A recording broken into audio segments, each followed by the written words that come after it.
Bangladesh has sent a letter to India seeking deposed Prime Minister Sheikh Hasina's extradition. This comes days after Hasina was sentenced to death in absentia by the International Crimes Tribunal in Dhaka for alleged crimes against humanity.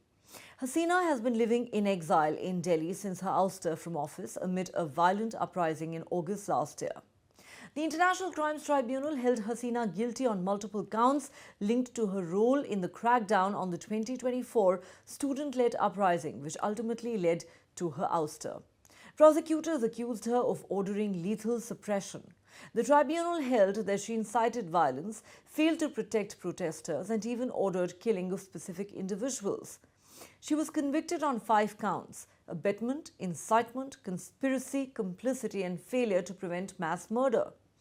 While delivering the verdict, the tribunal observed that Hasina had directed a ruthless campaign and ordered the use of military-style force, deployed drones and helicopters, and sanctioned extrajudicial violence. The tribunal said there was sufficient evidence, including phone recordings and witness testimonies, to show that Hasina had directly ordered lethal force.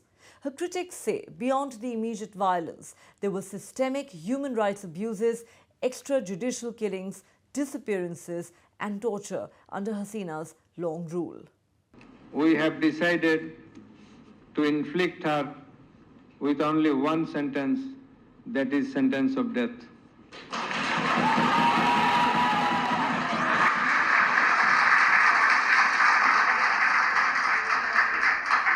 It is hereby ordered that accused Sheikh Hasina be found guilty on 3 counts under charge 1.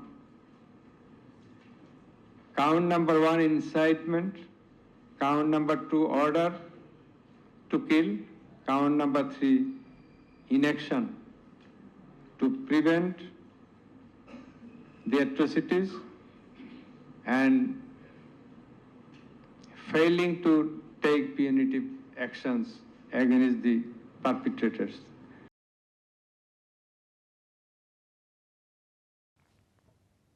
Sheikh Hasina slammed the verdict, calling the tribunal rigged, politically motivated and illegitimate. She argues that the interim government headed by Nobel laureate Muhammad Yunus lacks a democratic mandate and the whole process is designed to erase her and her party, the Awami League, from Bangladesh's political landscape. In her public remarks, Hasina has insisted that she never ordered any killings. Instead, she blames the interim government led by Yunus for stirring unrest and violence in Bangladesh. Reacting to the verdict, India has issued a statement saying it has noted the verdict. The Ministry of External Affairs stated, as a close neighbour, India remains committed to the best interests of the people of Bangladesh, including in peace, democracy, inclusion and stability in that country. We will always engage constructively with all stakeholders to that end. This case goes back to August 2024, when Bangladesh saw a massive student-led protest movement centered around quota reforms in public sector jobs. These protests escalated into a nationwide uprising. According to the United Nations, about 1,400 people were killed, mostly shot by security forces, during what came to be known as the July uprising. The violence spiraled, public anger mounted, and Hasina's 15-year rule collapsed. On 5th August 2024, Sheikh Hasina fled to India, ending her long tenure as Prime Minister. Soon after, an interim government was formed under Nobel laureate Muhammad Yunus, who became the chief advisor. From her exile in India, Hasina has continued to speak out. She has accused Yunus of orchestrating a meticulous conspiracy against her and her party. She says his interim government is unrepresentative and extremist. She's also demanded free, fair and inclusive elections, lifting of the ban on her party and restoration of participatory democracy. So far, India has not responded to Bangladesh's extradition request. Following the tribunal's verdict last week, Bangladesh's Ministry of Foreign Affairs had said, "We call upon the government of India to hand over these 2 persons to the authorities in Bangladesh without further delay." This is also a responsibility for India according to the existing extradition treaty between the 2 sides. The interim government of Bangladesh argues that under the India-Bangladesh Extradition Treaty of 2013, New Delhi is legally bound to hand Sheikh Hasina over. But it's not so simple. That treaty has a political offence exception. Article 6 allows India to refuse extradition if it believes that the accusations are politically motivated. Legally, Hasina has the right to appeal against the death sentence, but only if she returns to Bangladesh and surrenders or is arrested, a condition complicated by her current asylum in India. So, what are India's options? Given the political overtones of the trial, experts say extraditing the former Prime Minister of Bangladesh could raise serious ethical and diplomatic concerns, especially since the extradition treaty allows for refusal in politically motivated cases.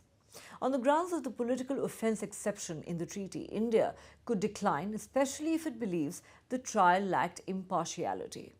Technically, India has the option to also negotiate the terms of an extradition, such as assurances on a fair trial, non-application of the death penalty, or some form of diplomatic resolution. However, conditional extradition might be extremely difficult to guarantee in practice.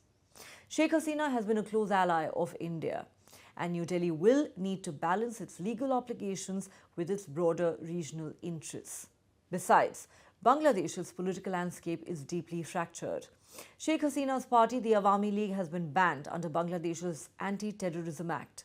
The ban on Awami League effectively sidelines Hasina's party from the political process, raising serious questions about the legitimacy of the upcoming polls scheduled to be held next February and whether a meaningful democratic process is even possible under the circumstances. There are also fears that if the Awami League remains excluded, more protests may flare up amid threats of fresh violence.